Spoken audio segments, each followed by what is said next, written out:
Good morning, all of you.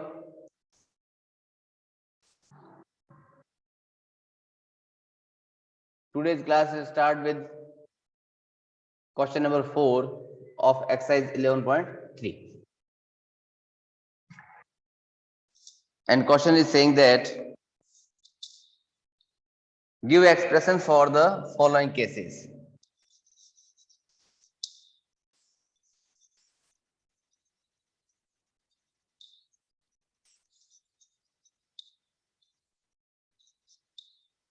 And first case is 7 added to P. Second, 7 subtracted from P. Third one,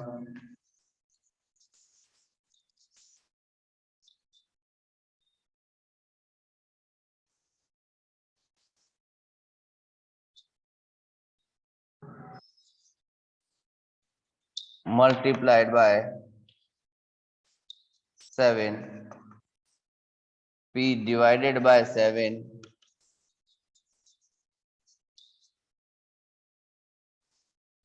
Seven subtracted from minus m. Sixth, minus p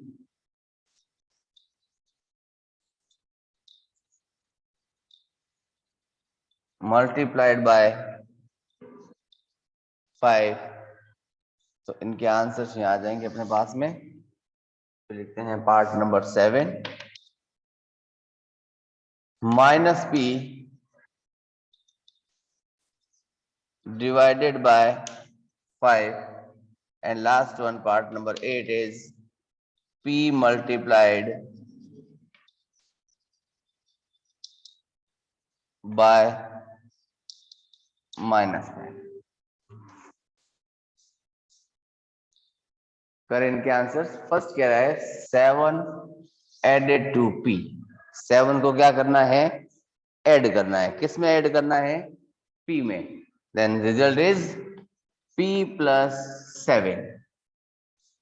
7 subtracted from p। From p, from वाले को बात पहले लिखते हैं ना हम लोग। Then p minus 7। 7 multiplied by p, यानी p मल्टीप्लाई बाय 7, यानी p multiply by 7, it means 7p. P is divided by 7, then p upon 7, या फिर इसको लिख सकते हैं p is divided by 7। Same condition, same बात है दोनों ही। 7 subtracted from minus m, then minus m, मैं सब्ट्रैक्ट करना है minus 7, then minus m minus 7, minus m minus 7। Next कह रहा है minus P multiplied by 5। Minus P multiply with 5, it means minus 5p। Next question minus p is divided by 5 है ना। Then minus p divided by 5 यानी upon 5। And last one p multiply with minus 5। p is multiply with minus 5, then answer is minus 5p। बहुत ही simple सा logic था इसका, है ना। करो उसको note.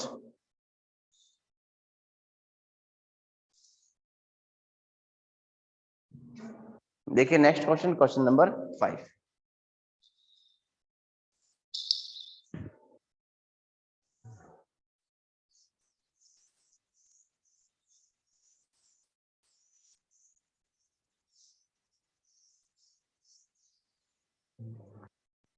Question number 5. Give expressions in the following cases.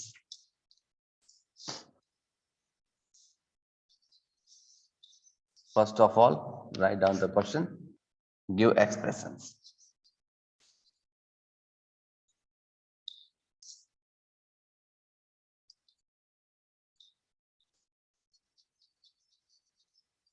11 added to 2m, 11 subtracted from 2m, 5 times y, to which 3 is added.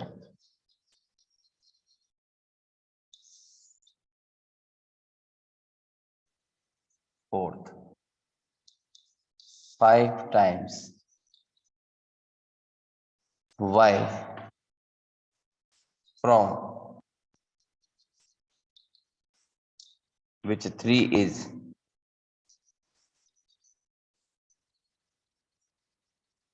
subtracted.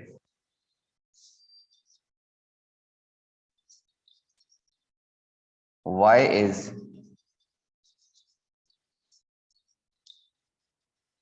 multiplied by -8. 6. Y is multiplied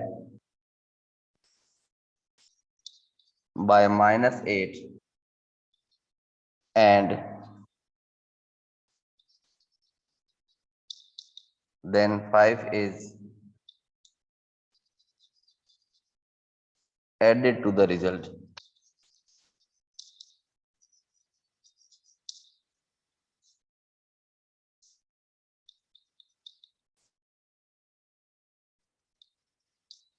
Y is multiplied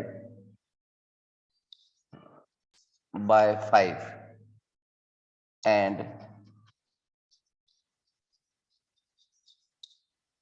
result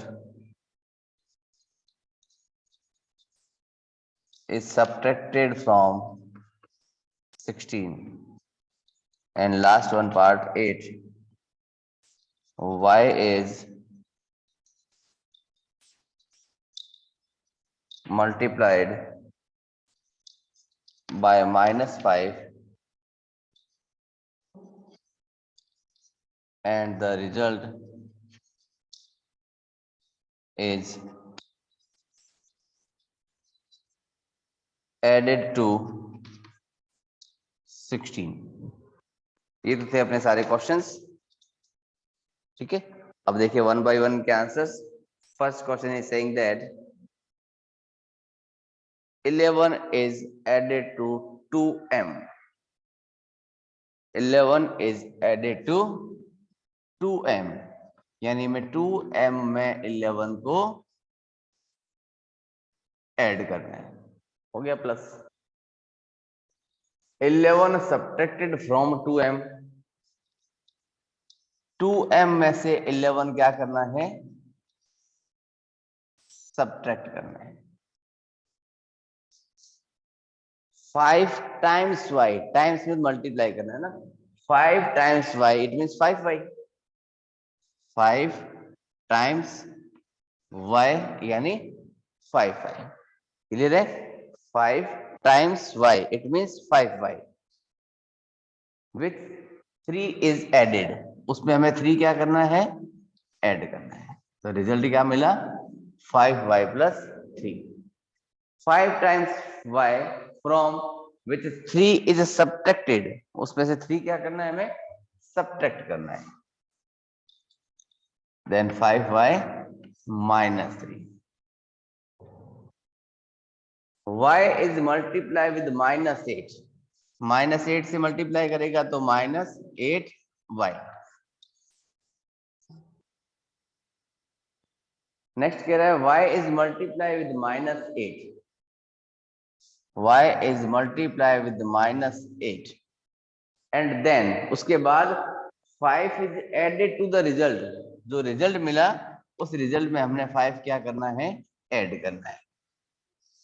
simple simple से statement है, y is multiply with -8, y is multiply with -8 means -8y, and the result क्या था 8y, उसमें क्या करना था 5 add, then added to 5, same as y is multiply with 5 then 5y and result is subtracted from 16, तो 16 में से 16 बड़ा है, 16 minus 5y, 16 minus 5y, y is multiply with -5, y को -5 से किया multiply, then -5y and result is added to 16, और result को 16 में क्या कर दो, ऐड कर दो।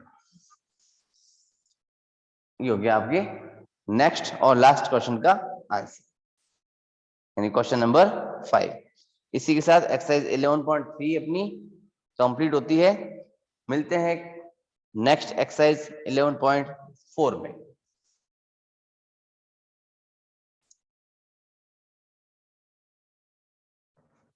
तो यहां तक थी अपनी 11.3। Moving towards exercise 11.4 with question number 1.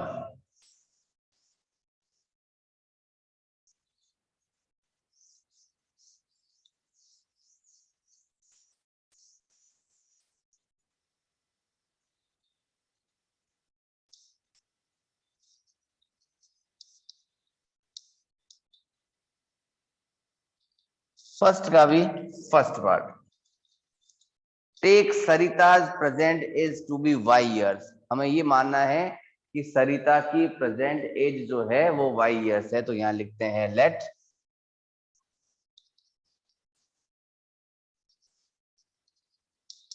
Sarita's present age be y years। फिर कह रहा है देन, इसका first part, what will her be her age 5 years from now. अब से 5 years के बाद उसकी एज क्या होगी, अब से 5 years के बाद उसकी एज क्या होगी। तो अभी वो कितनी की है, y की है, तो 5 years के बाद एज प्लस हो जाएगी, देन y प्लस 5, ठीक है।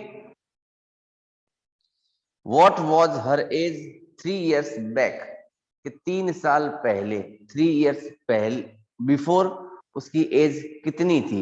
अभी प्रेजेंट में कितनी है बेटा y, तो बैक में जाओगे तो नो डाउट 3 years कम करोगे ना। आप अपनी एज की बात करोगे तो आप अब से 3 years के बाद या अब से 5 years के बाद क्या हो जाओगे, आपकी एज 5 years एडअप हो जाएगी, है ना। और वही मैं जब बैक में जाऊंगा तो एज मेरी क्या हो जाएगी, सब्ट्रैक्ट हो जाएगी, है ना। एज मेरी क्या हो जाएगी, सब्ट्रैक्ट। जब मैं नेक्स्ट बढ़ूंगा तो पॉजिटिव में जाऊंगा, बैक में जाऊंगा तो नेगेटिव। नेक्स्ट कहता है Sarita's grandfather is 6 times her age, कि सरिता के ग्रैंडफादर यानी दादाजी की जो एज है वो 6 times of her age, Sarita की एज के 6 times है ना। तो ग्रैंडफादर एज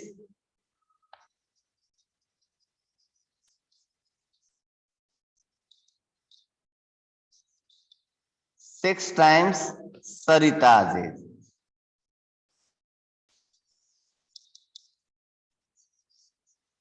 तो 6, सरिता की एज कितनी थी बेटा y, देन कितना मिला 6y। आगे और भी कुछ कहा है ना।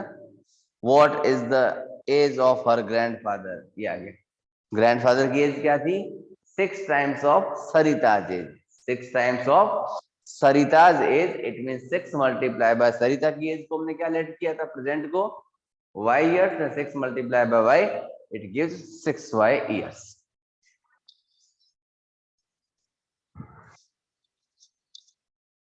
Next question, grand mother is 2 years younger, grand mother is 2 years younger than grandfather, कि दादी जी जो है वो दादाजी की एज से 2 years यंगर है यानी छोटी है ना।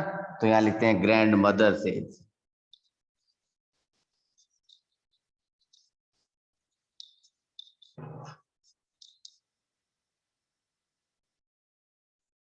किसके इक्वल है कि ग्रैंडफादर की एज से 2 इयर्स यंगर है, यानी उसमें से 2 क्या कर दें, माइनस कर दें। तो ग्रैंडफादर कितने के थे, 6y के, उसमें से 2 इयर्स मैंने सब्ट्रैक्ट कर दिए, दादी जी की एज आ गई 6y minus 2 years. Next part number E, Sarita's father's age is 5 years more than, सरिता के फादर की एज का बात कर रहा है वो, है ना, सरिता's father's age, देन यहां लिखा हमने, स्टेटमेंट को ध्यान से सुनना, Sarita's father's age is 5 years more than, 5 years more than यानी ऐड कर दें, यानी 5 ऐड कर दिया, किसमें ऐड करूं, 3 टाइम्स सरिताज एज, यानी 3 मल्टीप्लाई बाय सरिताज एज किया, और उसमें 5 क्या कर दिया हमने, ऐड कर दिया। ठीक है, तो सरिता की एज कितनी थी बेटा, y, तो 3 को y से मल्टीप्लाई किया 3y, और 3y में हमने 5 ऐड कर दिया, देन सरिताज फादर्स एज कितनी आ गई, 3y plus 5 years, 3y plus 5 years. तो ये था इसका क्वेश्चन नंबर फर्स्ट। अब चलते हैं क्वेरी सेक्शन में इसके।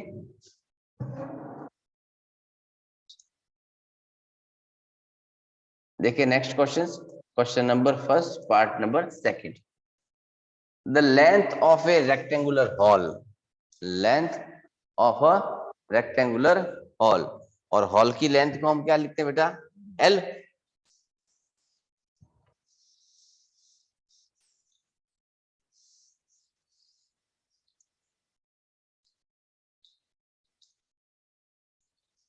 Length of a rectangular hall, तो let length of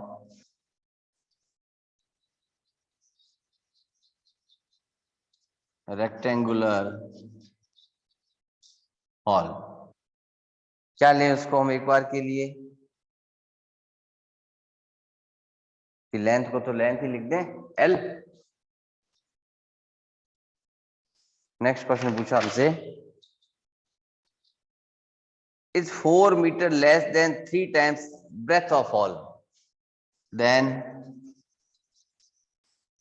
breadth of hall is equals to b, let कर दिया हमने। क्वेश्चन क्या कह रहा है कि length of rectangular hall is 4 metre less than, comparison कर रहा है ना, तो यहां लिखा हमने लेंथ और इधर लिखा हमने ब्रेथ, ऑन कंपेयर, है ना, जब कंपेयर करेंगे तो हम क्या करेंगे, इनको पास पास बिठाएंगे।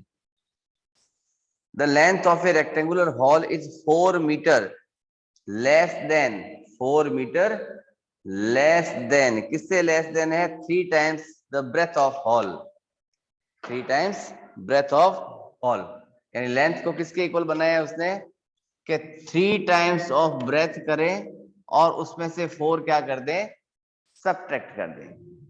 Length of a rectangular hall is 4 less than 3 times the breadth, यानी ब्रेथ को क्या करना था, 3 टाइम्स, यानी 3 से मल्टीप्लाई करना था, और उसमें से 4 क्या करना था, सब्ट्रैक्ट, तो क्या मिलेगी हमें, उसकी लेंथ मिलेगी, तो क्या मिलेगी हमें, उसकी लेंथ।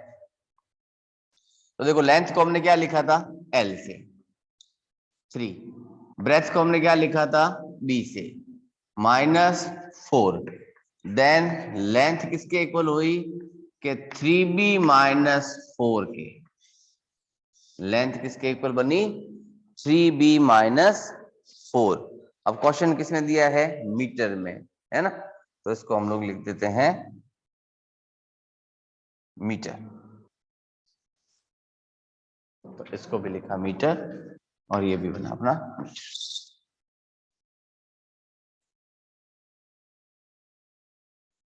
ठीक है, चलो देखिए इसका next third part. A rectangular box has height h centimetre, यानी height of rectangular box.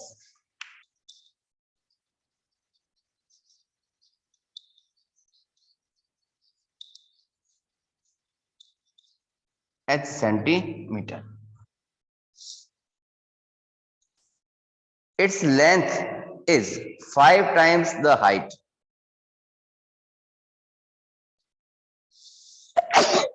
Sorry, अब लेंथ की बात और कर रहा है। Length is 5 times the height, length is 5 times the height, then length is equals to 5 times height. It means 5 into h, 5h centimetre. Next का इसने and breadth is 10 centimeter less than the length। breadth is 10 centimeter less than, 10 centimetre क्या है? Less है। किससे less है? Length से। 10 centimetre less than the length. Length को हमने क्या लिया? 5h, तो यहां लिखते हैं लेंथ माइनस 10, और लेंथ हमारे पास थी 5h minus 10 centimetre. Question repeat करते हैं। Height is h centimetre, clear है। Length is 5 times the height, then 5 into h कर दिया। Breadth is 10 centimetre less than the length. Breadth के लिए क्या है? लेंथ में से 10 सेंटीमीटर माइनस करना था, तो 5h माइनस 10 कर दिया हमने। Express the length breath of the box in the term of height, term of height. हो गया अपना काम कंप्लीट। ठीक है, तो आज के लिए इतना ही कुछ, बाकी मिलते हैं नेक्स्ट डे की क्लास में इसके रिमेनिंग पार्ट्स, रिमेनिंग क्वेश्चंस के साथ। ओके बाय, टेक केयर बेटा।